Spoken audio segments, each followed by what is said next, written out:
the one drinking beer. I'm drinking water. 2 touchdowns a game? Yes, in the game. You're tripping. How you high? No, high Super Bowl time. I don't know what we're doing in that front office, man. Twiddling our fucking dick. Ryan, I just need you to drink this. Wide receiver trivia. That's what she said. Her upset. Are those crutches? You can see Ryan's crutches.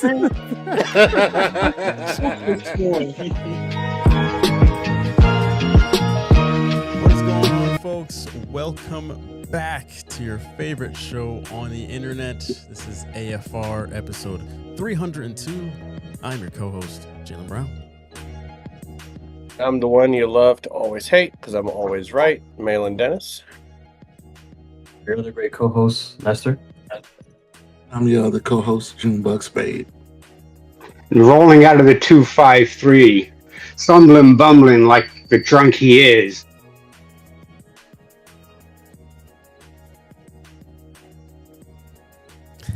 Yes, sir. And back by popular demand, might I add, for the third time, Monty Pod, everyone's favorite Packer fan. What's going on, Monty? What's up, everybody? Always a pleasure to be back, guys. You know, your favorite cheesehead's favorite cheesehead. Glad to be back with y'all. We are very happy to have you back on. I think the last time you were on was right before the playoffs or something like that. Right around there. Yes. Who can remember? I mean, do we need to talk about You it? even won Do the we? Super Bowl last year. That's what I'm What? asking myself. I don't remember. I don't remember who won the Super Bowl. I don't remember anything. I don't remember anything. I don't remember who won the Super Bowl last year. That's what everyone says when they're trying to remember the last time the Cowboys won the Super Bowl, June. June, we don't remember who won the Super Bowl since 1995. You're right. I don't. I just Like, don't care. It doesn't Good matter memory. to me. Well, we're going to start off the show how we normally do, which is by taking a cheers. So whatever you got on you, raise it on high and let's have a good show. Did this man make himself a Moscow Mule? The hell? I did. Times are changing, folks. Cut myself. Keep it classy, Nestor. Keep it classy. He is. He really is. Bro.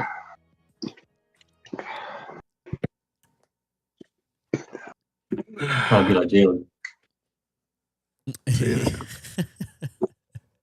Someone's got to carry the torch. That shot's a little different when it doesn't have a scorpion in it, isn't it, Yo, Jalen? it goes down way easier. I almost died trying to swallow a scorpion. Dude. You guys actually did that? Yeah, we Yeah. did scorpion Yeah. shot. I did that. These Where? are the shot glasses that come in. Oh, Yeah. and not your daddy? Yeah. Yeah. And not your daddy, yeah. And I thought we were gonna have to call somebody on Jalen. No. I just needed a couple minutes to gather my thoughts, and then I was good. Settle his affairs. Well, let's start off. First of all, I will say we've got the last division breakdown this week. We've got the NFC North to do. And then once we are through all of that, we've got, this is some of the most bizarre news we've had in a while. A collection of 3 strange stories. In a weird way, they're kind of all related, but that's a whole other thing. At least 2 of them. But we are going to start off with, of course, breaking down the NFC North. So, folks, we have gone through the other 7 divisions in the NFL so far and broke everything down. So we are down to just the north of the NFC. And again, because we've done everything first, the numbers may not be sensical for some of us, myself included, because you have been backed into a corner at this point. So just keep that in mind. There's always going to be one division every year. That's just kind of how it goes. This year's NFC. Yeah. So with that being said, we're going to start off with the Bears and we'll finish with the Lions because we always go in the order in which the division finished. We'll go through. Each one of us can say what we think the team is going to finish record-wise, and then you can give a reason why, or if there's any specific games you want to bring attention to. Monty, being the guest here, we're going to have you go first. We're going to start off with Chicago. And I just want to say before she starts, this has to hurt. This has to hurt. I honestly I really don't have anything nice to say about the Bears. I mean, I hope they plummet face first. I feel like they have a lot to prove. They had that breakout season, new coach, blah, blah. I really think they have a lot to prove to bounce back, and I don't think they're going to do it. I still don't believe in Caleb Williams. He's not going to do the comeback kid miracle comeback story again this season. It was a flash in the pan. They had their time. They won their Super Bowl because they beat us in the playoffs. Whoop-de-doo. That was their greatest achievement for the next 100 years. And I really hope they have a losing record. But to be honest, I do expect them to have a winning record and finish third in our division. Wow. Do you have a number of wins for them? Number of wins, I can see them having realistically a 10-7 year. Okay, 10-7. That's fair. They can have a 10-7. With that being said, G Money, what do you have the Bears doing? Well, the Bears. I have them 14.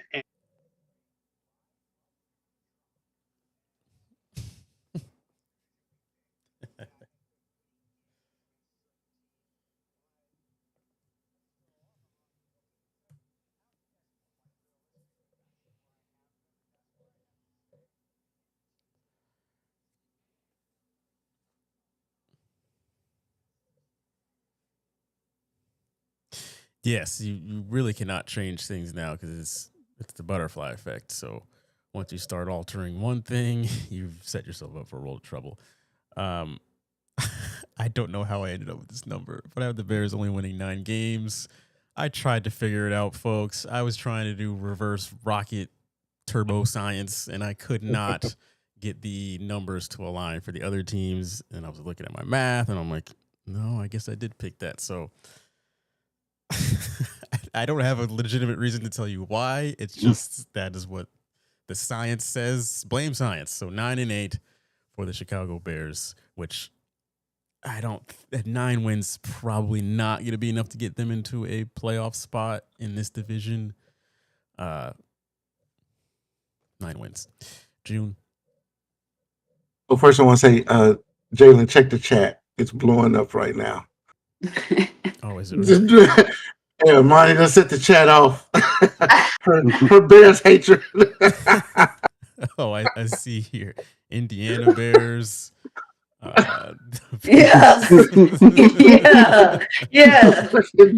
that out of here. They can't even keep their stadium. They ain't gonna keep no top position. I like the way the chat moving. Yeah. I'm dying. I was like, oh god. Yes. Shout out to Rhonda and this is Tyranny in the chat. Yeah. So 9 wins. That's all I had for him. Again, blame science. Okay.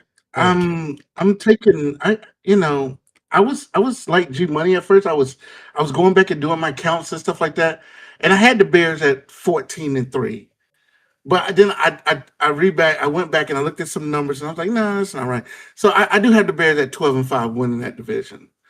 And I think it's going to be really close. And it can go either way with them and the Packers, because I think them and the Packers can really pull away from the rest of the teams in that division. I think it's going to come down to those two teams at the end, but I do have the Bears at 12-5. All right, Malin. Yeah, I also got them going 12-5. I'm more of a believer in Ben Johnson than I am anything else about this team.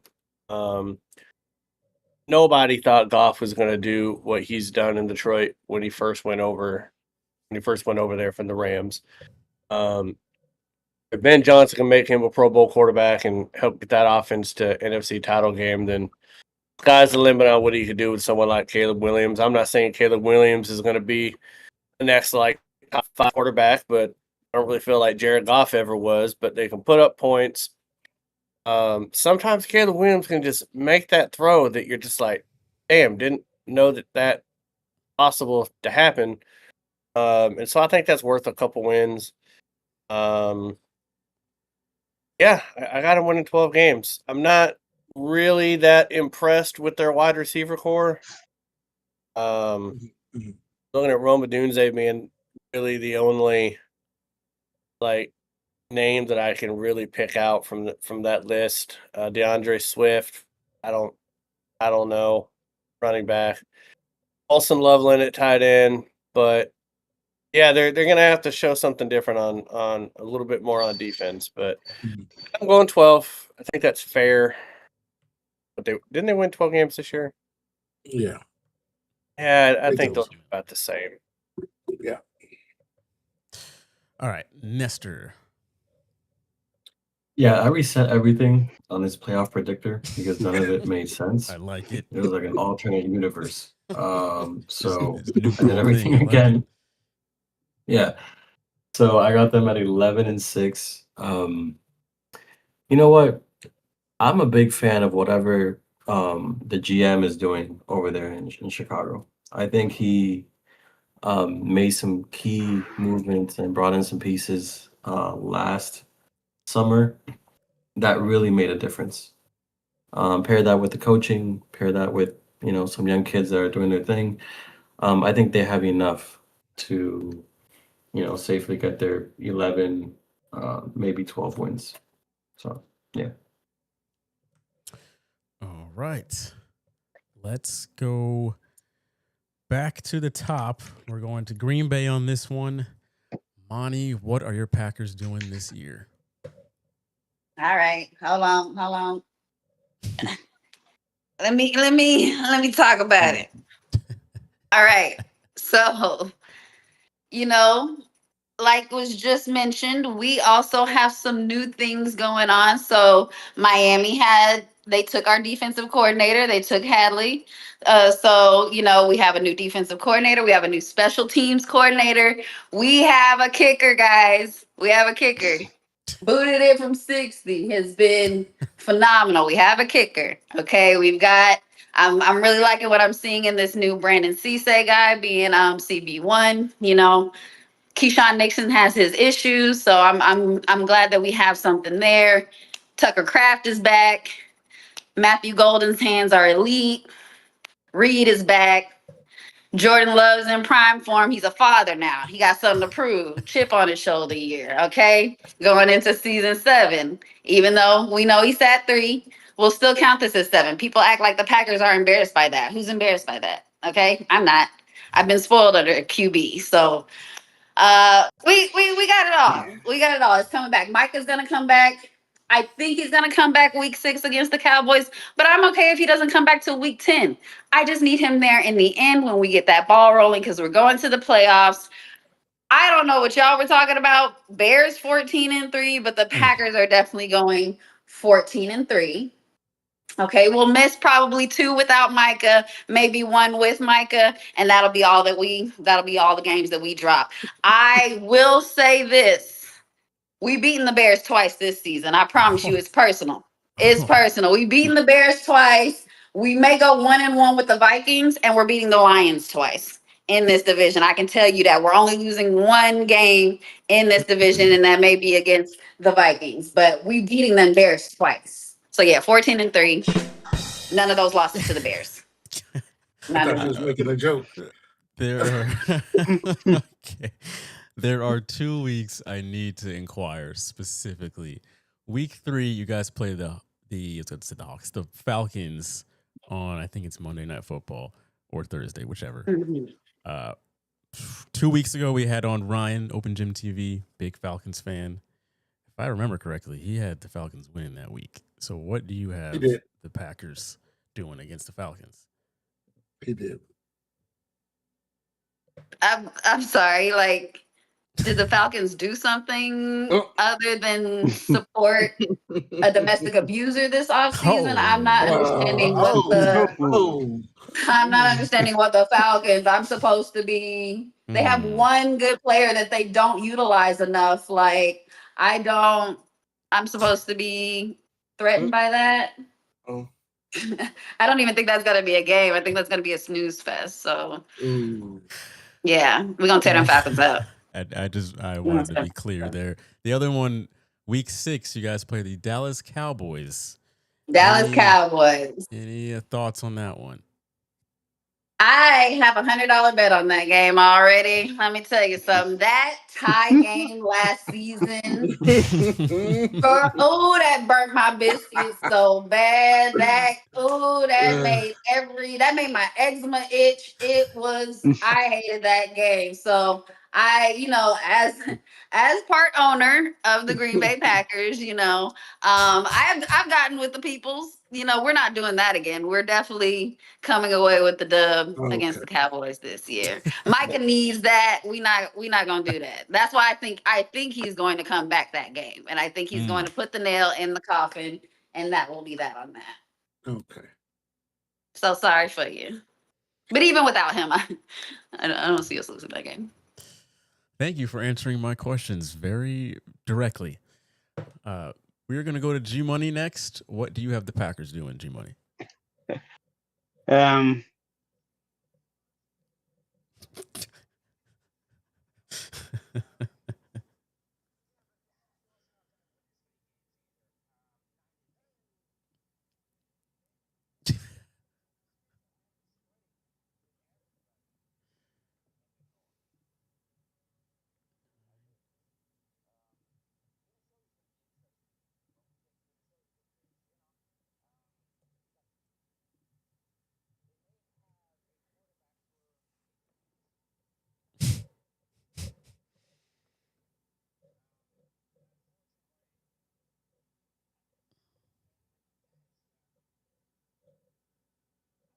Invested in you going into the playoffs.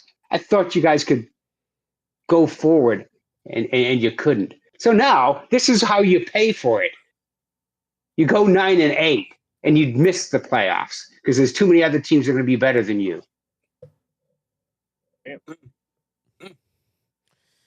Damn. Well, I have got the Packers.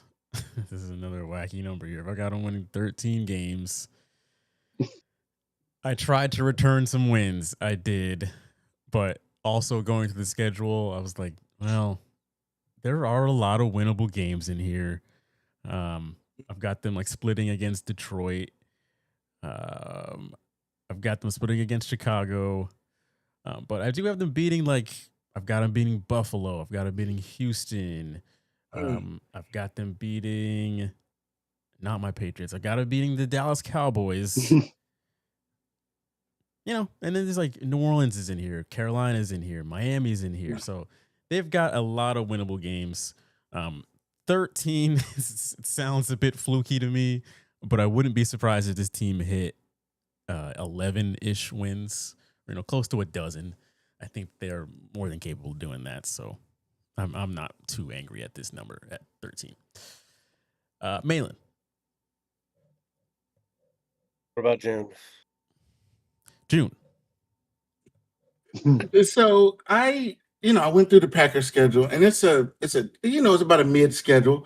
So I figured with the team they have, and you look at the two teams in the Vikings and the Lions, I don't see either one of those two teams a threat to the Packers at all, because they got too much going on both teams. But I'll get to those two teams after we get to them. But I think they can sweep both of those two teams this season. And so I looked at the rest of the schedule. I'm like, where are the games they can just flat out win? And I got them at 11-6. I just think that they're going to fall right up under the Bears. But I think they're going to be. But I think if certain cards bounce a certain way, and I can see them winning 12 games. It depends on what that is. And yes, they're going to lose to the Cowboys. They're going to lose to the Cowboys. You're damn right. But I think I'm gonna tell you an interesting time with them. November 25th, they play the Rams. The next week, they play the Saints, and then they turn around and play the Bills. That's the Saints in between is a trap game because you got two teams on the bookends that you got to be careful about that Saints game. You got to go to the Saints, but you're going to come out that Rams game, and then you got to think about it as you go back into the Bills game. So for them, they got to be very careful with that Saints game. And then the last 3 games of the season is always the gauntlet for the NFC North. And they got one away game, which will be the Bears, and then they have the Texans at home and the Lions at home, which I think they can get through those games. But again, it's still going to be tough because you may have 2 teams right there that are fighting for their playoff lives. So that's why I got them at 11-6. But they're going to make the playoffs. I have no doubt about that. I respect that, June. I thought you was gonna be a little more haterish, but I respect it. Go ahead, Malin. They ended out on my predictor list at 11-6. Yeah.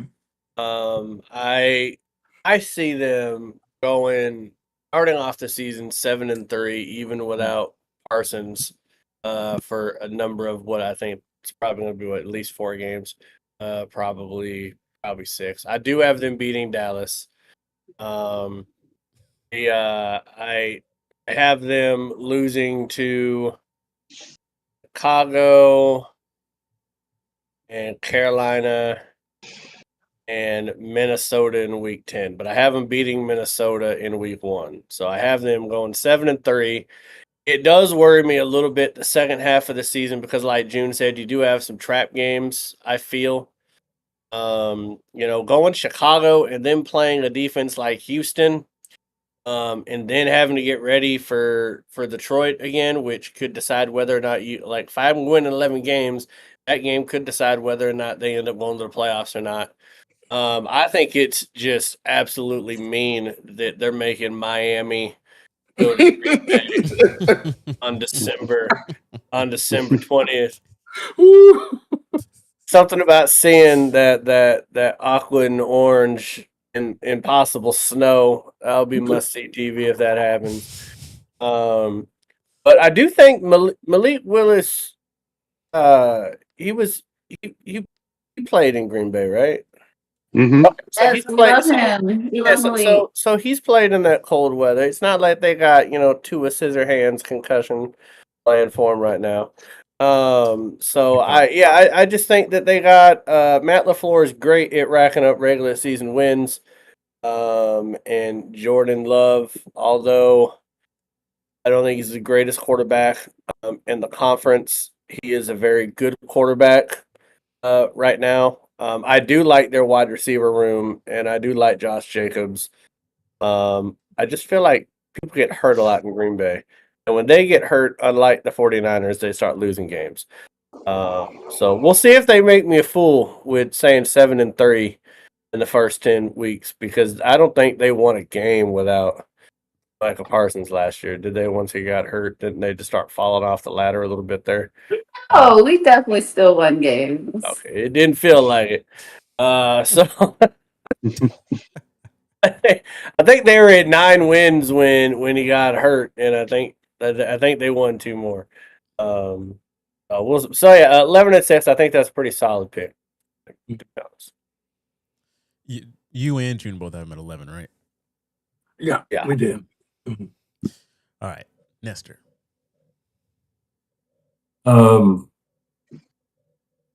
Looking at their schedule, I got them at 9-8. The Packers kind of frustrate me a little bit because I feel like LaFleur is a good coach. I feel like Jordan Love is a pretty good quarterback. The wide receiver room, like Malin said, I think it's pretty good. And at times, they look like explosive. Like these kids are gonna go to another level. And then all of a sudden we just see nothing for like a couple weeks, 3, 4 weeks. And I don't know. I don't know what's um guys like Jaden Reed, Golden. To me, like I see the talent, I see the plays, so I don't know. Josh Jacobs worries me a little bit. That running game worries me a little bit. Um, Tucker Craft is a baller though, absolute baller. Um, I feel like they have all the pieces to go far. Problem is, I've been bullish on them before, and then I've been disappointed. So I got them at 9-8. I feel like the wins are gonna eventually, like that success is gonna come because they have all the right pieces. Um, but it's also a tough division. So yeah. I will say this, Jalen. Jordan Love cannot afford to get hurt this year. No. When you I got agree. Tyrod stabbed in the lung through the titty Taylor, played on 8 teams in 16 years. I mean, he did not. I mean, I know it was the Jets last year, but they're like, let's see what he can do instead of Justin Fields. And they're like, all right, 5 touchdowns, 5 interceptions, sit down. So I mean, the fact that he's the backup, that does concern me a little bit. I don't know that Tyrod Taylor is necessarily the guy you want there running a Matt LaFleur offense. I don't know much about Kyle McCord. I think he's a rookie out of Syracuse. Um, but yeah, Jordan Love needs to stay healthy. This cannot be one of those years where he misses a couple games or out of half or something like that. Yeah, I agree. Was it in Brazil that he hurt himself? It was like Yep. wasn't that week 1 or week 2 last year? Mm-hmm. Because it's either week 2 or week 3. Mm-hmm. On that Yeah. game. Hopefully Remember he's all right because I love watching Jordan Love play. All right, let's get on to the Vikings, which I had to look several times. I don't know how they did not finish the bottom of the. Well, I guess they were like tied for 4th place, but whatever. Minnesota, what are the Vikings doing, Monty? The Vikings are so interesting to me. This whole switch to Kyler, I'm interested to see how it's going to work with them, and that's the only reason why I see us maybe going 1-1 with them is just trying to figure out how to play to them. We played them week 1, so I think it's very, very interesting that they have us as the underdog currently in that game. But yeah, I don't know what the Vikings are going to look like. I really didn't, to be honest, pay attention to much of them last season to really, because there was just nothing exciting to watch with them. JJ getting his footing underneath him. So yeah, I have them going kind of the 9-8 for me. Just because it's a toss up on what they should do. I don't know how JJ is going to react. I watched a little bit of their training camp Mm-hmm. and a little bit of their preseason just to see how things are going chemistry wise, but it's hard to tell. So they're just a complete toss up to me. So yeah, 9-8 for them. 9-8 for Kyler. G Money. Well, that's not going to be a surprise to me. I've seen Kyler Murray.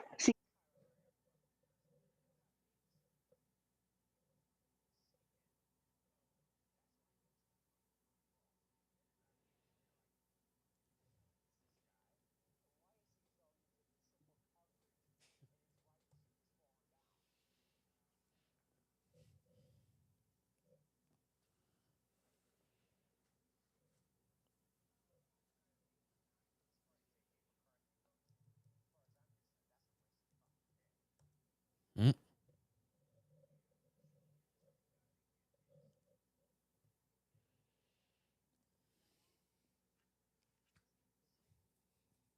That's in 3 years.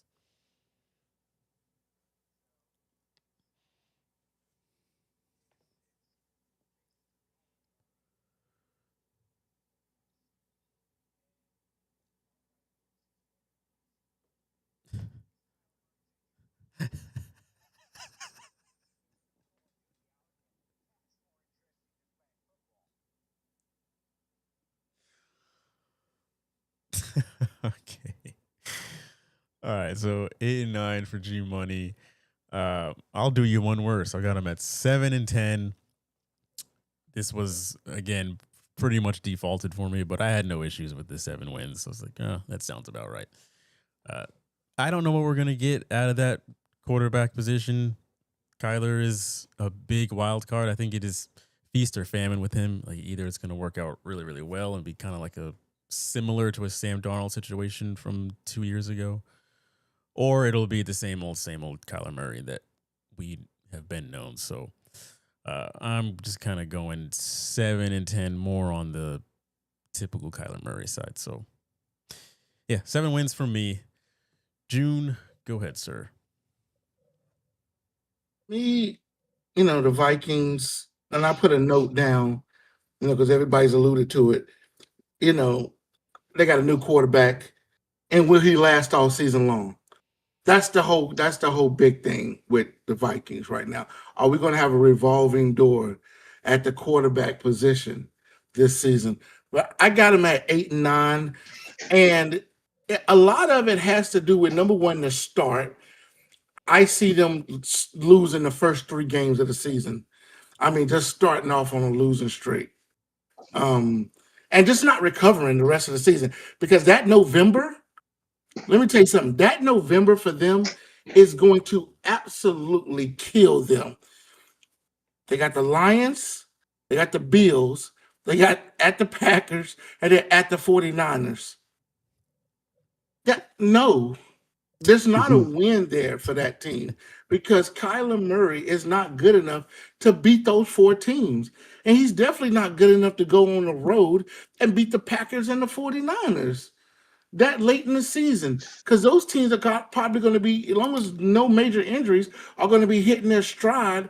And Kyler Murray is still going to be trying to figure out the offense and trying to figure out, I can't just throw the ball deep to Justin Jefferson every single play. He's still going to be trying to figure that out. They're going to win the games they're supposed to, but they're just not going to win enough games. And they're going to finish under 500, go 8-9. All right, Malin. Oh, I haven't won in 9 games. I look at Kyler Murray, and I know what Kyler Murray did in Arizona. And I also know what Sam Darnold looked like before he went to the Vikings.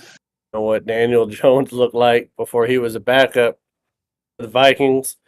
And it's not even. I just think there's just something in the water in Minnesota because you can go further back to Kirk Cousins had a lot of regular season wins, put up a lot of stats. Case Keenum has a career year, and damn near goes to the NFC Championship, or it did go to the NFC Championship game, right? Lost to Philly. Yeah. I just look at this offense with Jefferson, Addison isn't missing time in the beginning of this season. Hawkinson's your tight end. Aaron Jones and Jordan Mason. I think they're a decent 1-2 group because one of them's always going to be hurt, kind of like the Seattle quarter or running back room for a lot of years that Gary and I went through. So one of them is going to be starting. So it's really going to be Aaron Jones or Mason plus Damon Claiborne.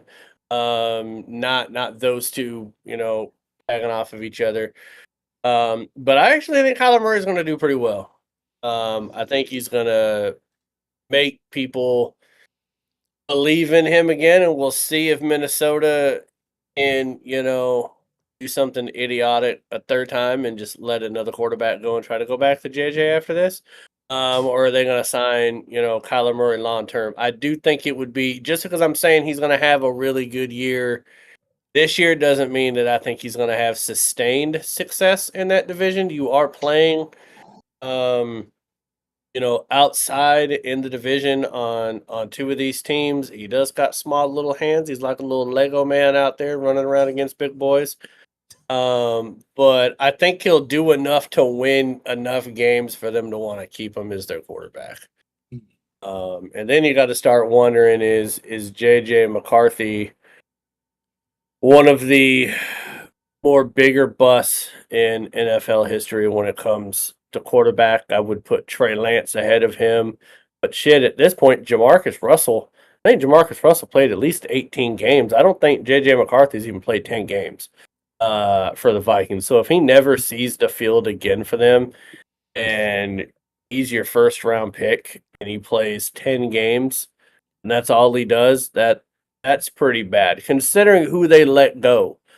Because Daniel Jones had a pretty good year till he got hurt. Sam Darnold just won a Super Bowl.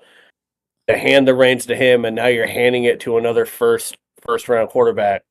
So we'll see if Connell can do it again. But I think 9 wins is fair. All right, 9 wins for Malin. Nestor. I got them at 9-8. I think they are definitely an interesting team. They play some games that you don't expect them to be really in it really well. I think Kyler Murray's gonna have a good year, pretty good season, honestly. And for some reason, Aaron Jones is gonna do decent. I'm expecting an injury or something, and all of a sudden he just does pretty well throughout the season. They have enough pieces, I think. The main thing is the defense.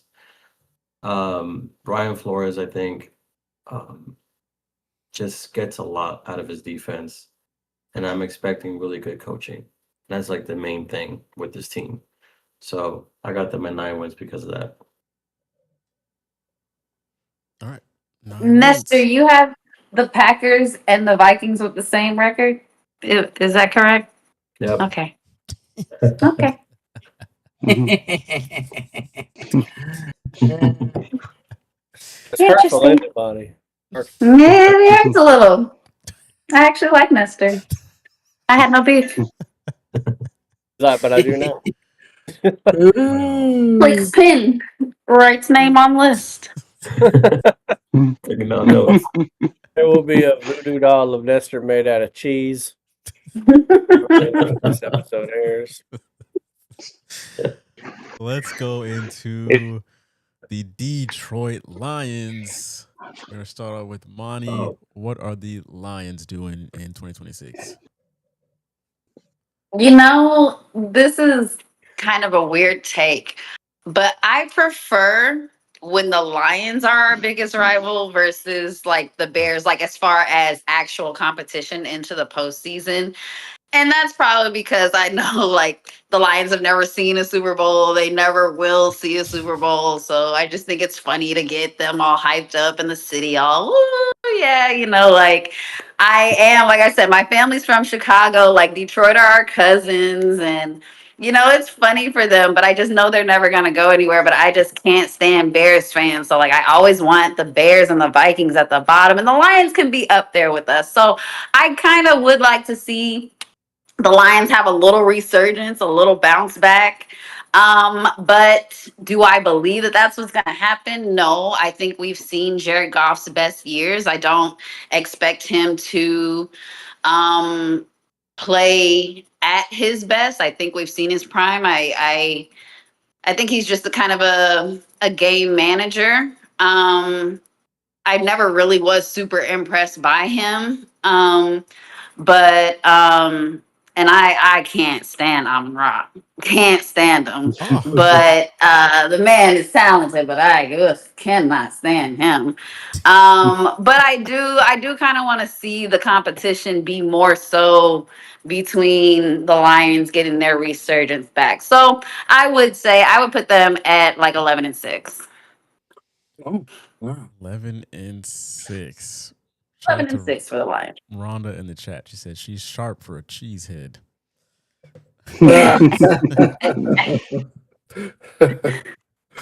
Let's go over to G Money. So looking at once again, this is the last team in the last conference that we did. I have them 13-3, and before everybody goes like, "What? How could you do that?" Listen to the games they play. They play They play the Saints. All right, not a great team. They play the Jets. They're not even a good NCAA team. I mean, you put them in the Big Ten or the SEC, and they're like down at the bottom. Maybe they beat Vandy. Maybe they beat Purdue. Maybe. They play Miami.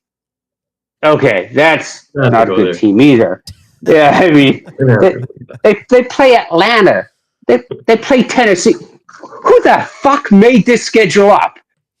Because they play the Giants. Jesus Christ. Could you find any weaker teams? No, you really couldn't. Well, Cleveland. You could have played Cleveland, too. You could have squeezed Cleveland in there. Could have thrown Arizona in there. They do. They play Arizona. Shit. Never mind. Yeah. Yeah. See? I don't know who the fuck made this schedule up. But they obviously felt really bad for Detroit and go, as Manny said, Detroit's just suffered a shitload of everything. They need something to look forward to. It's the Lions. The Lions they're going to look forward to. Can't be the Tigers because the Tigers traded their two best pitchers. They're going to hobble along and maybe make the Major League Baseball playoffs. But the Lions, that's what they're going to hang their hat on. And yeah, they're going to go 13-3. They're going to win the playoffs and shit the bed. And they're going to go they'll probably land playing Dallas, beat Dallas in Dallas because Dallas consistently, if Dallas is anything but they're consistent in losing in the playoffs. Why the hell did the Cowboys catch the strays? They're the Cowboys. Because they're the Cowboys. Aren't you missing a game, G-Money? You're at 13-3. You're missing a game. You're missing a game. Oh, maybe it's 13-4 then. Okay, yeah, I did miss a game. They are 13-4. I had them. I didn't count them. I forgot the Minnesota game because I had them splitting in the division. So that's the fourth game. So it's 13-4. So Jalen, if I'm looking at G Money's records, he has the Lions winning the division. Yeah. Wow. Well, I think because I think what I have. No, he has the Bears. No, the Bears winning. The Bears are 14-3. Yeah. Okay. So you got the Bears and the Lions making the playoffs, and not the Packers. Yeah, right, that's what I said. Click that pen, Monty. Click that pen. Yeah. Write this down. Yeah. Bears fans had the Bears had their chance playing the Rams in the playoffs at home. At home in a friggin' snowstorm. They had their chance. That was their chance to grab and move to the NFC Championship game, and they couldn't do it. All right. And they too will go into the playoffs and lose. Because Caleb Williams does not have that winning attitude.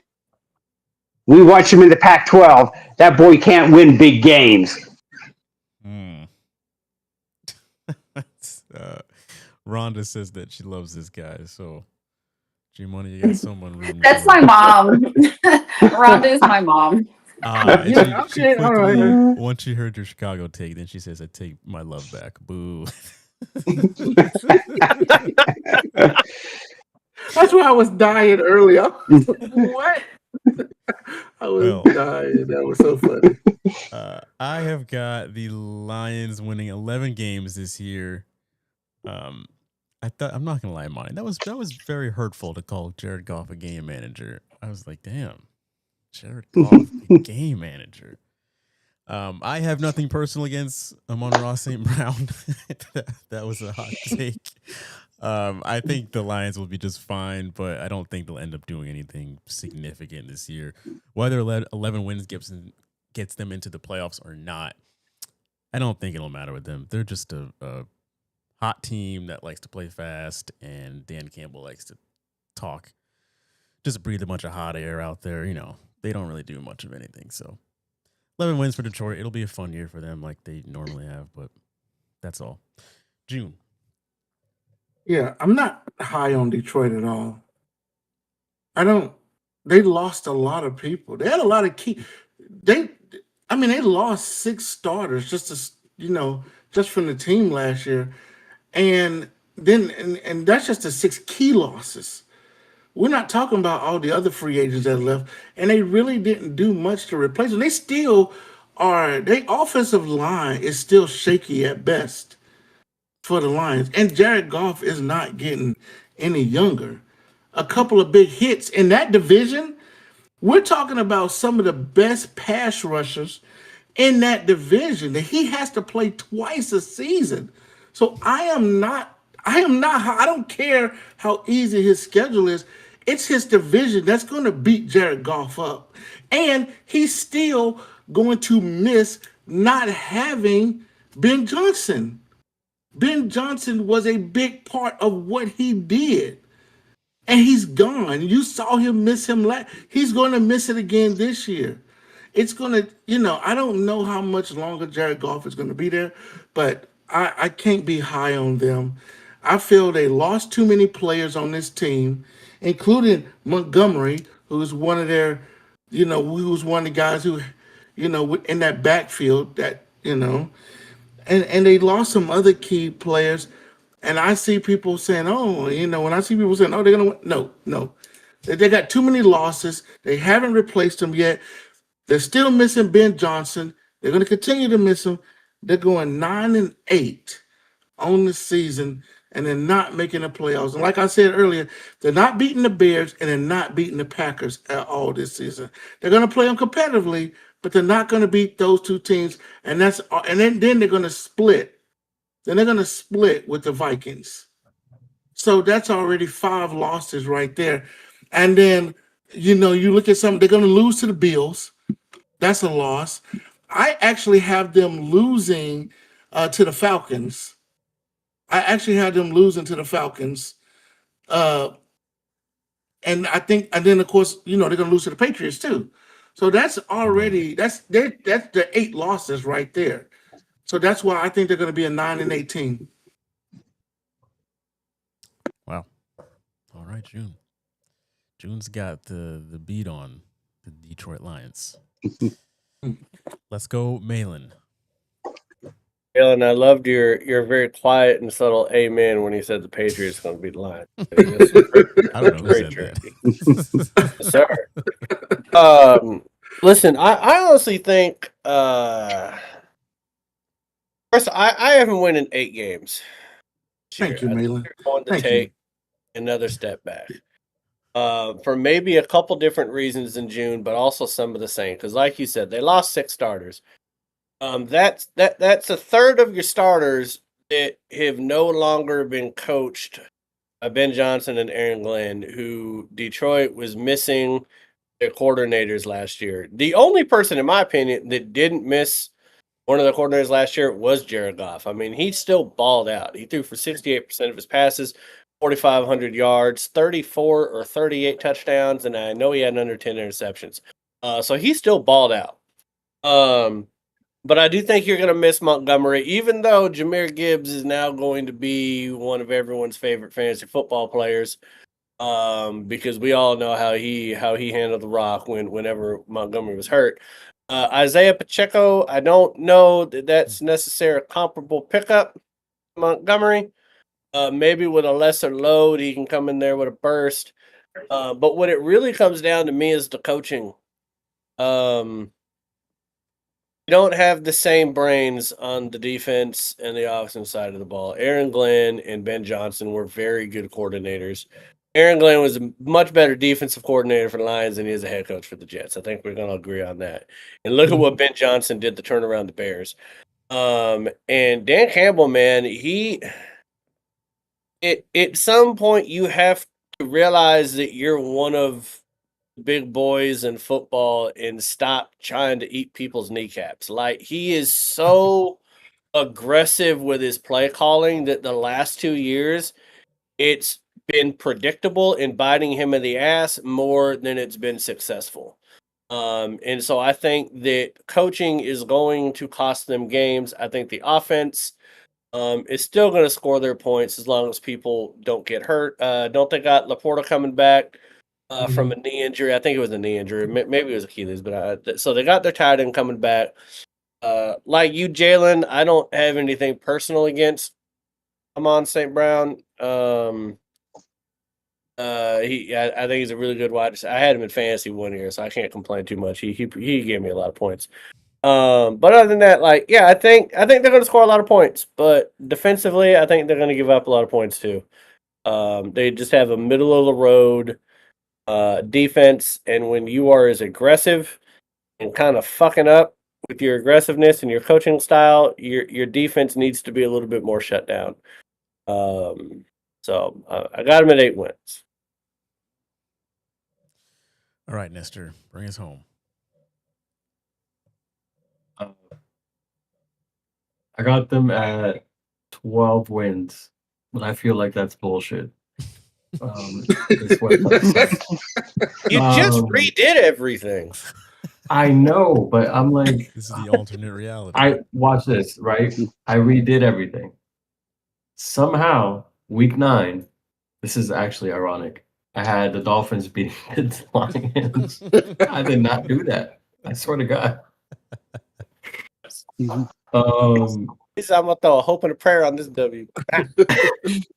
Like G Money said, they have their schedule's pretty easy, but I could see them lose these games that they're supposed to win, because to me the Lions are like the 3rd best team in this division at the moment. Honestly, I don't know, the coaching. That's kind of where I look at. I feel like they used to have this like 2-punch with like Montgomery and Jahmyr Gibbs is now gone. I don't know. They're predictable, and they're kind of stagnant. And I think it's gonna rear its ugly end eventually. It's just this season they have a easier schedule, so we'll see. But yeah, 12-5. I really don't agree with that, but I will say this, Jalen, real quick before we go to break, that I actually do feel bad for Detroit Lions fans a little bit. Like, aren't they like 2 years removed from the NFC Championship game? And it seemed like at that time, They didn't and even the go to Lions. that was the year the it Commanders seems beat them when they inevitable. were like Oh. destined to go. Okay. So maybe it was 3 years ago. But like they were primed, and you looked at it, you're like, man, this is the team that could like run this division for like 5 or 6 years. Yep. And then the Packers and the Bears were like, that's cute. Thanks for keeping the seat warm. But go back to drinking your dirty water, and we'll take it from here. So I just feel bad for him, man, because I just don't see a path with Jordan Love and Matt LaFleur, and you got Ben Johnson and Caleb Williams. Like, I just don't see a path where the Lions keep up unless they get better coordinators. I think Dan Campbell is going to be one of those head coaches that is going to live and die with his coordinators. He's not that X's and O guy. He's like a Sirianni for the Eagles. He manages the entire team.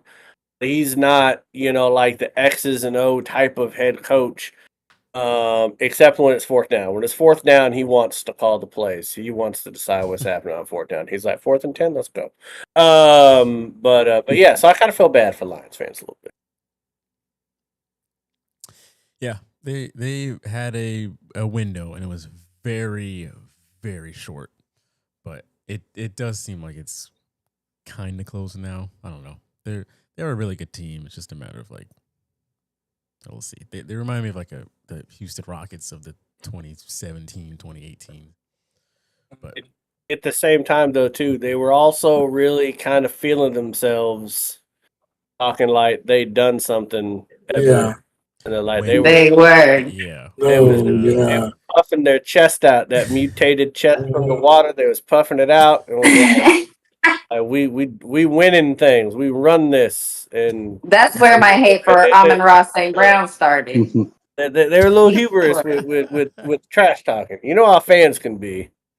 Win a division 1 year, they're like, we're gonna run it for a decade. Like, yes. Well, folks, we're gonna take a quick break here. Shout out to the folks that are in the chat right now. Shout out to Tierney, shout out to Rhonda, shout out to Bridget, shout out to Patrick.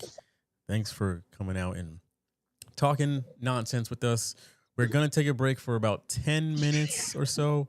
When we do come back on the other side, we've got news to get into. We're talking 49ers executives. We're talking Cleveland quarterbacks. And we are also talking has-been NBA players trying to get into the WNBA. So we'll be back in about 10 minutes. Sit tight.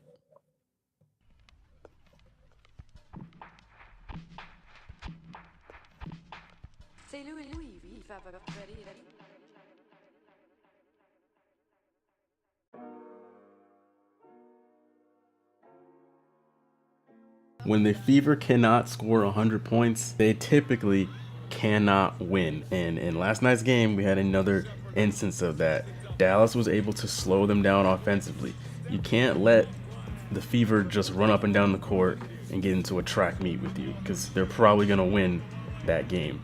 Getting the news that AZ Fudd is going to be out for the rest of the season was a big heartbreak for the Wings, but getting Shepard back, though, put a big jolt of electricity into their game.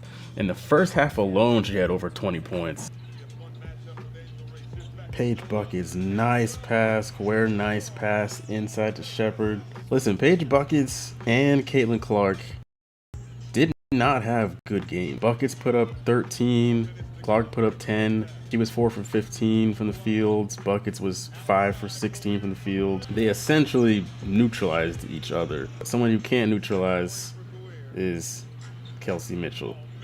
Whew.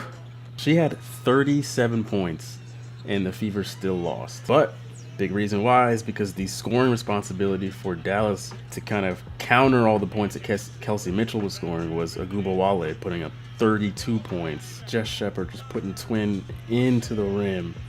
But the Wings are just one of the few teams that have been able to display in the past couple months. If you're going to beat the Fever, you have to slow and take care of the basketball. If you give turnovers, those are just easy opportunities for them to run up and down the floor and score points quickly. Wings slowed them down, held them to 85 points, didn't let them get anywhere near the 100 mark. The Wings win the regular season series of this matchup and improved to 21-16.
Millions of Americans have grown up with the dream of wanting to play in the NFL. If you played football as a kid, I'm sure this especially rang true for you. Somewhere along the timeline of you playing football, someone probably informed you that the likelihood of you playing in the NFL was very, very low. Almost a 0% chance. It's a harsh reality that most kids are met with once they have to start looking ahead to life after high school. Crazy enough though, the NFL has seen several pairs of brothers get to play during the same window of time. For this story, we're going to look at Stephon and Trayvon. So how did two of the most electrifying anomalies go from superstars to trying to make their way back into the league?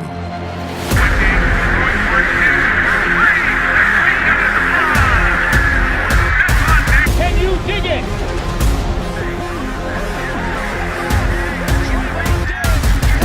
Can you dig it?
Angel Reese had a historic night with the performance she put on yesterday against the Sparks. Broke the record for most rebounds in a single game. She put up 26 rebounds. There's something about the Sparks. The last time they played the Sparks was just 2 games ago, and that was the night that she had a perfect shooting night where she shot 100% from the field with a 20 and 10 double-double. But last night's game, the scoring wasn't really working out too well for her. She still put up her double-double, 11 points. It was 4 from 14 from the field. But good grief, the rebounding. 26 boards is what she put up. Her and the whole Dream have been on a tear as of late. They've won their last 4 games in a row. They play Portland in a few nights. If they win that one, they will have swept this West Coast road trip. Big Angel breaking records. Dallas was able to clinch their spot in the playoffs last night against Portland. Look at the touch there by Maddie to Kaware on the break. Look at this touch pass by Gumbawale to just Shepard on the break. The spin fadeaway. Man, Paige Buckets had it going. She had 22 points, 11 rebound. She had 22 points, 11 dime double-double last night. She had the highest plus-minus of the entire game at 26. But the second highest had to go to right there, Gumbawale with plus 23 on the night. She had 17 points. Paige Buckets had it going, man. Mid-range, she had the 3-ball falling. Nice move off the ball there. You know, Portland, I'm really disappointed in Bridget Carlton last night. She was abysmal from the field. 5 of 13 shooting. She put up 14 points. Jess Shepard has 4 red jerseys around her and still scored what looks like with ease. Oh, the nice find there. The nice hesitation there by Lana Smith on the top of the key. That's just too good. I can't even be mad at Bridget Carlton on that one. Like, step back like that. Come on. In transition 3 from Buckets. Ware had a great game. 12 points, 12 boards, double-double for herself. She's been playing some very good ball as of late. Shout out to the Wings for securing a playoff berth.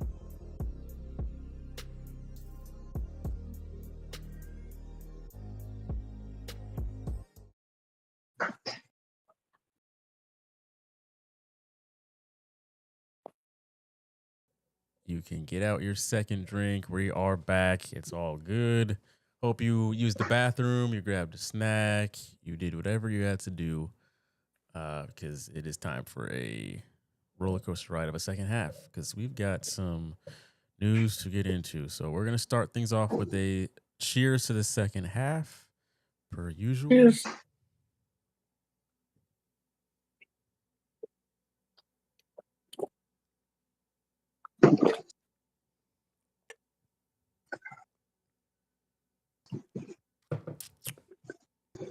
A little bit of a bigger shot glass than normal. Yeah, I guess. Yeah. A little bit more. Still impressed by the Moscow Mule glass. You don't just see that, you know. I think I got some. You don't just I got see a That's a flying saucer. Lester no longer has 2 closets with no doors as his backdrop, so he's got some class now. Moving on up in the world. All right. Let's get into the news, shall we? We're going to kick things off with some 49er news. They cannot stay out of the news. If it ain't the substation, it's the owner. So, 49ers owner Jed York arrested on suspicion of engaging in prostitution. This is from ESPN. San Francisco 49ers owner Jed York pleaded no contest to a pair of misdemeanor charges Monday after being arrested in Ohio on suspicion of engaging in prostitution. It said arranged to have sexual activity with the female in exchange for $140 through a known prostitution website. And this was at like some trailer park somewhere in Ohio. Not a good look. Jed, sounds like you were overpaying and then they jumped out the trees and scooped you up. I don't know what you guys thought about this one. Well, the thing is, it's kind of sad that that this obviously this guy has a problem because he's a billionaire, and I mean, at least Mr. Kraft was at a massage parlor, something classy. You know what I'm saying? Allegedly. Allegedly. No, he been convicted of it. Ain't no more alleged. But he's got a problem. You in Ohio on a back page type website that leads you to a trailer park. So you at the bottom. You at the bottom. You have issues. I don't know if the guy's married or not. I don't know if he has kids. But this is sad. And he probably needs help more than anything in the world. Because that's just, wow. I mean, what was he doing in Ohio? Is that like his? Is that when he lived? The Niners were playing there. They were they were playing there, but the DiBartolo family built their empire building malls, and they started in Ohio. And Jetty is Edward DiBartolo's son. Okay, must be from a different marriage that he bought a controlling stake in the team in. So they've done some stuff in Ohio. Maybe he was just trying to run it back. I don't know, man. It makes shit. I mean, first of all, it's bad when you get caught, something like that, when you're a billionaire. But like, you couldn't even take a page from Robert Kraft. Like, you went to Ohio, not Florida. You thought the trailer parks in Ohio are better than the massage parlors in Florida, and I won't get caught there. Listen, man, this charge ain't the only thing that'll come back with you. That herpes is a bitch. I'll come back with you too. All right, you're gonna be itchy. Well, I mean, he didn't actually get caught with far enough. That time. He probably had that shit on speed dial over the weekend. He tried contacting her 3 times. Third time lucky, but not so lucky because it was a cop. But hey, look, he's going through a divorce. He does have two children. It's tough. She's got the bank accounts frozen. He had to use the per diem money that the Niners get. That boy was That's down what. bad. That boy was down bad. That boy was itching. I mean, that's why he couldn't up his game, because if he could have called Charlie Sheen and got the number of someone, right? He could have got on Ashley Madison. But the bank accounts are frozen. All he had was that $150 per diem money, which is all the cash he had on him when they busted him. It's like, Thanks. that's too bad, sir. Bruh. It's Man, hey, It can't be that serious. Sometimes all you got is enough money for some Taco Bell. Can't even do the steak dinner anymore. It's like, hey, this is all I got. You've been better off at the team hotel with renting a movie on the TV and some body wash. Like, you don't need into the trip. That. Then he would have had money for Taco Bell after that. There you go. Del Taco. 2 minutes, it's done. It's about that Del Taco. I don't know if you can afford Uber Eats, man. That's pretty pricey. That's pricey. That's pricey. Well, he did have to pay the $1,100 fine, which I don't know how he did that if he was working with the per diem money, but somebody paid for him, I guess. Strange, just a very strange situation. The crazy thing, like between him and the head coach, it's like we're not even talking about the players. It's like, God damn, what are y'all doing? Making it too easy. Damn. Let's move on to the next piece of news here, which was the fact that the Cleveland Browns named Deshaun Watson their starting quarterback. And this was like a day after Deshaun was speaking to the media and basically kind of, was expressing his displeasure with the Cleveland Browns fan base and how they were booing There's a him. very nice way to put that, Jay. That is. That's the most diplomatic way I can say. Very.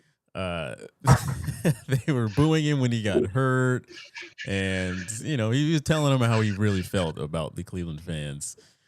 So all signs are pointing to the fact that Shador was going to start, and then 24 hours later, that was not the case. It's wacky over there in Ohio. I don't know how they do things, but it's backwards. What do you guys think about Deshaun being the starter? You know what I really think happened? I think Deshaun Watson, in his mind, because remember, he had a press conference before the preseason game where he talked about the Cleveland fans booing him when he got hurt and how is he going to react if they boo him again. And his answer, I don't care. Like he was egging on the Browns fans to, ramp them up to boo him in the preseason game. I think he went into this whole weekend thinking, what can I say publicly that can get me benched for the rest of the year so I don't have to actually play football and just collect my paycheck? Because he said everything you want to say to just destroy any credibility you have in the fan base. I mean, he was like, it's going to feel like I'm playing 17 road games. Yeah. I was like, yeah, Les, I think he did that to try to force Cleveland not to play him. Well, he could just get his pay because he knew they weren't going to release him. I think he just wanted to sit on the bench and get paid, and the Browns are like, you know what? No, fuck you, man. You're playing. We ain't even got a good old line. You're going to go out there and get your ass kicked, and the fans are going to boo you again. We're going to give the fans every opportunity to boo you till your ass gets hurt again. Fucking thief. So I think that's the only logical explanation for what he did, is that he was trying not to get the starting job. Yeah, it definitely seemed I like agree with that. because Todd Monken came out and he was speaking highly of Shador, and then he was like, Deshaun's fine. Now Shador, when he does play, we're gonna love him, and it's like, why are you all playing Deshaun Watson? It seemed like something that came from the higher ups. They're like, we're paying this guy all this money. We don't care who you think is better. Play him. Yep, that's what it came down to. It's about the money with Cleveland. He hasn't played in 2 years, right? Yeah. He played last year. He played a little bit last year before he got injured. But he hasn't played a full season since Houston, right? Exactly. He's played 19 games in 4 years. That's ridiculous. That's Whatever crazy. Ridiculous. Whatever my Brown prediction was, add 3 losses or 4 losses. Yeah, it's not going to end well for them. If I'm Miami, if I'm the Jets, if I'm Arizona, I would say Atlanta, but the whole Stefanski thing. I'm calling Cleveland and saying, can I get Shador now? You're not going to play him, so you might as well trade him. And if I'm Shador, I'm like, no, trade me, bro. It's done. I'm done. We're done. Our relationship is now over. We're done. And I mean, because they're gonna at some point, Cleveland's gonna have to shit to get off the pot. How many quarterbacks do they still have on the roster? They still have 5 quarterbacks on the roster, right? As of right now, they still have 5 quarterbacks on the roster. I don't know if it's 5, but there's several. And so something's going to have to happen. Cleveland is just a wasteland. They are just a wasteland. And why even draft Shador at that point? What are you doing? I mean, it's the same team that drafted Johnny Manziel. What do you mean? Yeah. Same ownership, too. Yeah, but I will say this. Deshaun Watson, hey, he got paid $184 million to play 19 football games in 4 years. No. And wasn't $230 million. Well, it's 200. Well, it's 230 for 5 years. He hasn't played the 5th year yet, so he's played 19 games, and he's made $184 million. He's making $46 million a year. Child. Good Like, Lord. he made $9.68 million for every game he actually played for the Browns. Almost $10 million a game, the average. And he didn't even play well. No. They need to ask for that damn money back. That agent's the real MVP. I don't know how he got. I don't know how he turned Deshaun Watson from that scandal to that contract. But God bless that agent. That agent's like, I'm getting paid. Fuck you in a massage parlor. I'm getting some money out of this. These poor Cleveland fans, man. These poor Cleveland fans. Jesus Christ. Ain't nobody give a shit about. Free my boy Shador. Free him. Free him. Get him up out of there. Although I will say, after about week 4, he'll probably have his shot there. He'll probably have the majority of the season. Yeah, he'll be. Yeah. He'll be playing. And I mean, as much as Deshaun Watson wants to whine and cry about fans hating him, you know what? If you played well, fans wouldn't hate you. Hey, look, fans accepted Michael Vick, and he went to prison for fucking killing dogs. You know? He played well, and they forgot about that shit. Their hatred of him has nothing to do with what he did in Houston. It's with the money he's making, taking money off the salary cap, and not playing. And when he does play, he doesn't play well. Right. Yeah. And the fact that Baker Mayfield's out there throwing for 4,000 yards and absolutely. Cleveland Browns, I'm confident if you want to employ these 6 of us to go recover some of that money, if you give us a commission, we will gladly go do that for you. So exactly. Let's move on to the last bit of news here. And all right, so this is Enes Kanter, formerly of the Boston Celtics, OKC Thunder, New York Knicks, probably some other teams that I can't think of. He has obviously been making front page news as of late because of his stance on the WNBA, and it's a whole saga. But as of late, he decided to go to the Sky and Fever game a few days ago, and wore some shirt about women. I don't even know what it says. It's really irrelevant. But he got into a kind of a dispute with Natasha Cloud after Sophie Cunningham hit a 3. And there was kind of a back and forth, and then the security pretty quickly got him up out of there. And the WNBA, unfortunately, like they normally do, are dragging their feet on making a decision on if he should just be banned from future WNBA games. I don't know why that is such a hard thing to come to a conclusion on, but anyway, Enes Kanter kicked up out the game, and once again, still trying to make headlines for all of the wrong reasons, continuing his grift. But what do you guys think about this one? I mean, I thought he was, after his auspicious NBA career, he moved back to Turkey because nobody fucking wanted him here. But he thinks he should. I'll tell you what. Mr. Kanter, you want to play in the WNBA because their stance on transgender? Start going through the process, sir. Start going through the process. Let me see some titties on you. Let me see those. And we'll talk about you playing the WNBA. Oh, we're so canceled. We're so canceled. You might want to see Kanter titties. God damn. Oh my God. I didn't even know. But my problem with Enes Kanter is, what are you doing, bro? Why are you making these waves where there's nothing to be made? At this point, your career is over in the NBA. If you still want to be part of the game, why don't you become a coach? You know what I mean? You played a lot of years. You've been under. Just do something positive. Why has it got to be negative with some of these guys?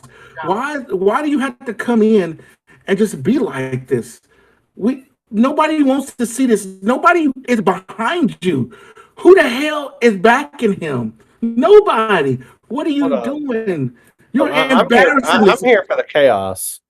I'm here for the yes, chaos. I but no, love it, chaos. no, I am a I fan have a of man. question. everything that I have a Cantor's question. doing right now because it's funny as shit. It's I really do because I think he's just trying to stay relevant, and I think he's just poking fun. Because the WNBA did come out and they were talking about, not only just trans right, but if you identify as a woman, then you're a woman, and there was a lot of people like making claims. So then Enos was like, or Ennis, he was like, okay, well, I identify as a woman, so let me play with y'all. And then I think the WNBA was looking at him and was like, no, we don't, no, that's not what we meant. And then he just kept going with it. And then who's the other guy that even joined in? What was the other guy's name? Royce Yes, White. they're just stirring up I mean, he's literally saying that I want to join the WNBA because I identify as a woman now, so let me in the WNBA. But then he's wearing a shirt defining a woman as a biological woman in the stands. And John he was in the stands like what? Like I was like, okay, first of all, in-game Cantor, like, are you gonna punch a woman live on TV? Like, is that was that really where that was going to go? Like, we're gonna have a Malice in the Palace to where this turkey tall ass motherfucker is just decking women on the court? Like, is this what's gonna happen? So yeah, he should be banned. You don't need that in the stands. The WNBA does have a great product. This is just another part of the sideshow. It's just fucking it up. But at the same time, I kind of like the chaos. I live for chaos. I like going on social media and just laughing. And when I say laughing, I love just how just bent society is over this, and how personally some random ass person in California is so incensed that like they're probably gonna set their clothes on fire or something. Like people take it so they're like, oh, this mother, like I'm like people wishing him dead over this, and then you also got mega people. They're like, no, let him play. And what's that other girl talking about? I'm like, oh my god, social media is wild with this shit. And so I like to take a break from reality and go on social media and just read just how bad other people's lives are because of how serious they take shit that doesn't affect them at all.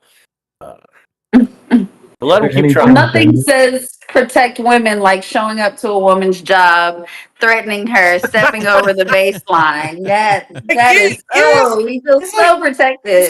Like, come at me. I'm like, dude, you're like 3 feet taller than her. What are you gonna do?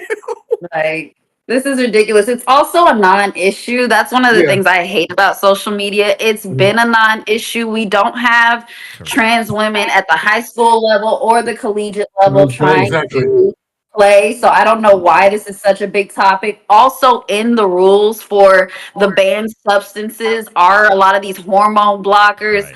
They do test their testosterone levels already. These are already things that are in the CBA for the WNBA. So like all these rules that they say are non-existent and things that they're not protecting women, it's already there. Like this is a non-issue. Like it's just it's so ridiculous. We had one transgender go out for a swimming team in college 4 years ago. And ever since then, we've been acting like the women's national soccer team is going to get invaded. Yes, all of women's sports is in jeopardy. The WNBA and all this stuff. Yeah, like, it's crazy. Nestor, what were you going to say? I was going to ask that. Like, do we even have any transgender players in the WNBA? We don't. So I just feel like he's, I don't know. I don't get it at all. But it's ridiculous, bro.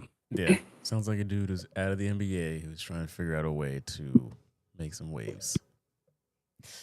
All right, let's move on. I didn't even realize that I skipped over G Money's memoir when we came back from break.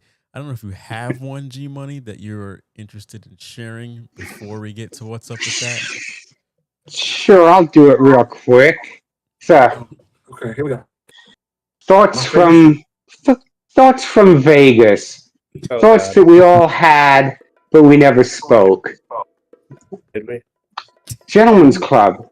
Why do they call it a gentleman's club? No one's acting like gentlemen here. Hey, put those back on. Never been to a strip club. Never ever been to a strip club. I'm going back up to the suite. I'm all tired. What the living fuck?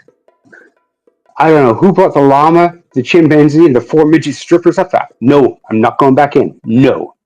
No. Put my stuff in.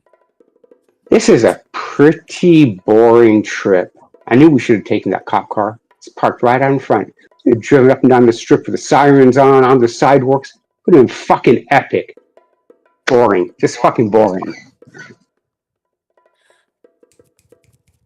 There we are. Thoughts from Vegas. The crazy thing, though, is that if Nestor had gone with Vegas, all of that would have been possible. Yeah, probably. Someone would have gotten I shot. probably would have got lost, kidnapped, but yeah, that would have happened. We'd have found Nestor on one of them tourist buses. We'd be yelling at, he'd be yelling down. I was like, I don't know why the fuck I'm up here, man. Just be perpetually stuck on it. My feet just led me here. God. All right, let's get into what's up with that for the week. This is when each one of us have the opportunity to pull an Ennis Cantor and complain about something that's not affecting us within the world of sports. As long as it's within the world of sports, it is a go. Sometimes not even that, because that would be lying if it has always been about sports. So, who would like to go first? What is grinding your gears this week? I'll go and get it over with. So, one of the things I didn't realize when we were in Vegas, and I found out, thank you, Jalen, when we're at the sports book, you can't do player props. It's a sports book. They force you to use their app. MGM, what the fuck is your problem?